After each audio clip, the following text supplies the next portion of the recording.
In May 203 AD, Cao Cao left Jia Xin to guard Liyang, while he led his troops back to Xudu. In August, Cao Cao adopted Guo Jia's strategy, and pretended to go south to attack Liu Biao, luring the Yuan brothers into internal strife. When the Cao army advanced to Xiping, they indeed received news of the war between Yuan Tan and Yuan Shang. After the retreat of the Cao army in Yecheng, Yuan Tan requested Yuan Shang to replace the worn armor of the soldiers on the grounds of pursuing the Cao army.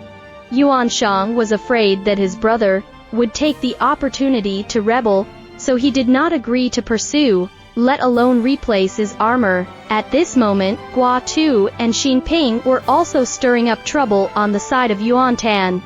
They said to Yuan Tan, "The reason why Yuan Shao adopted you to his brother then was because he listened to Shen Pei's instigation." Upon hearing this, Yuan Tan became furious, and led his troops to attack Yuan Shang.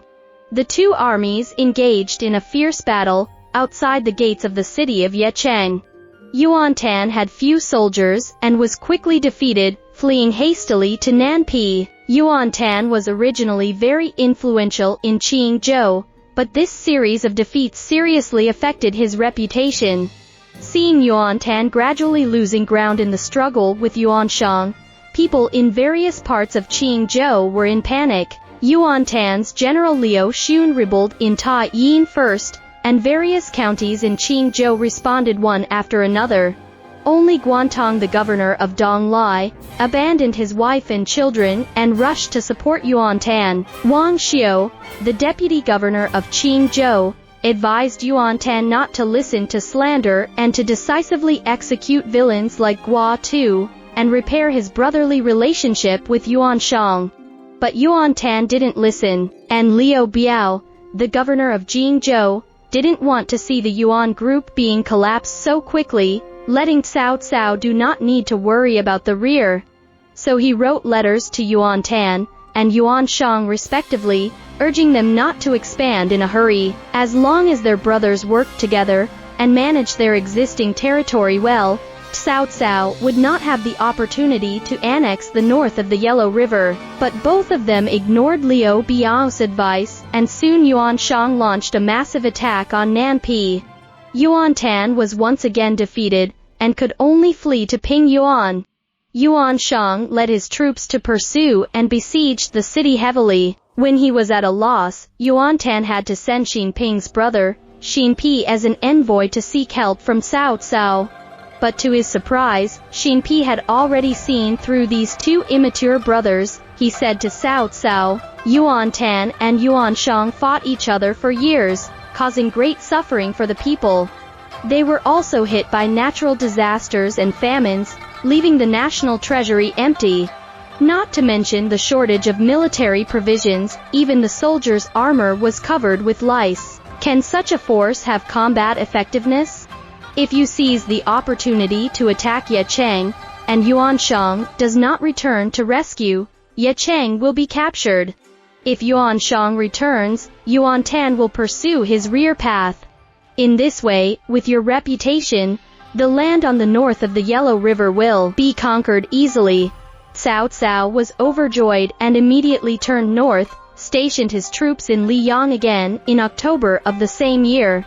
After hearing about it, Yuan Shang hurriedly withdrew from the Ping Yuan to Yecheng. In order to prevent the two brothers from reconcile, Cao Cao agreed to untie Yuan Tan by marriage, allowing his son Cao Jing to marry Yuan Tan's daughter, and officially appointing Yuan Tan as the governor of Qingzhou. But Yuan Tan's surrender to Cao Cao was only a temporary measure, not a sincere one. At that time, the Yuan's generals Lu Xiang and Lu Kuang stationed in Dongping announced their departure from Yuan Shang and surrender to Cao Cao, but Yuan Tan secretly intended to summon them to surrender for his own use. In February 204 AD, Yuan Shang left Suyu and Shen Pei to defend Yecheng, while he personally led a large army to attack Ping Yuan again.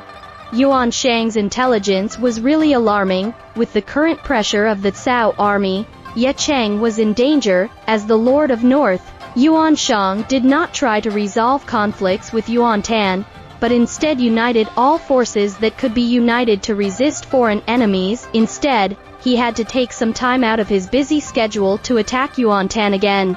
Indeed, compared to Cao Cao, Yuan Shang still hates his own brother the most. Among all the opponents who fought against Cao Cao, Yuan Shang was likely the least capable.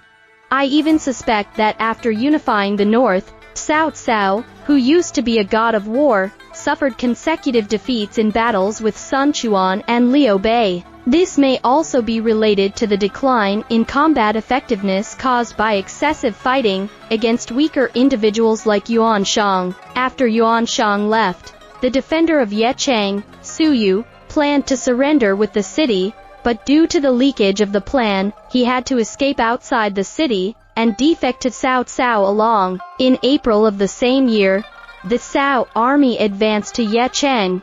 Cao Cao left Cao Hong to lead the army to attack the city, while he himself led troops and first defeated Yuan Shang's general Yin Kai in Mao Cheng, and then defeated Zhu Shao's son Zhu Hu in Handan. The magistrate of Yiyang, Han Fan, and the magistrate of Shi Xian, Liang Qi, surrendered with the cities, and Zhang Yan, the leader of the Black Mountain Army wandering in the western mountainous areas, also sent envoys to express surrender. The rule of the Yuan family in Jizhou began to completely collapse.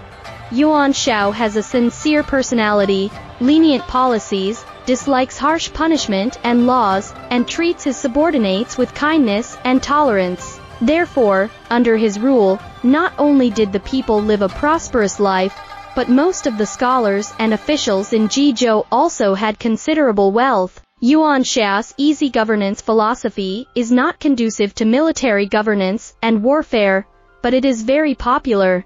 When Yuan Tan attacked Qingzhou, the local people eagerly awaited his victory. Every time Yuan's army won, everyone would spread the word and feel happy from the bottom of their hearts, hoping to accept the rule of the Yuan family. Nowadays, various counties in Jizhou and Qingzhou have rebelled one after another, with a large number of defections. Just over a year after Yuan Shao's death, his strong ruling foundation has been squandered by his sons. I don't know how Yuan Shao would feel if he saw this scene underground. Accompanied by the passionate drumbeats of the Cao army, the glory of the Yuan family has become the past, gradually fading under the bloody dusk of Yecheng.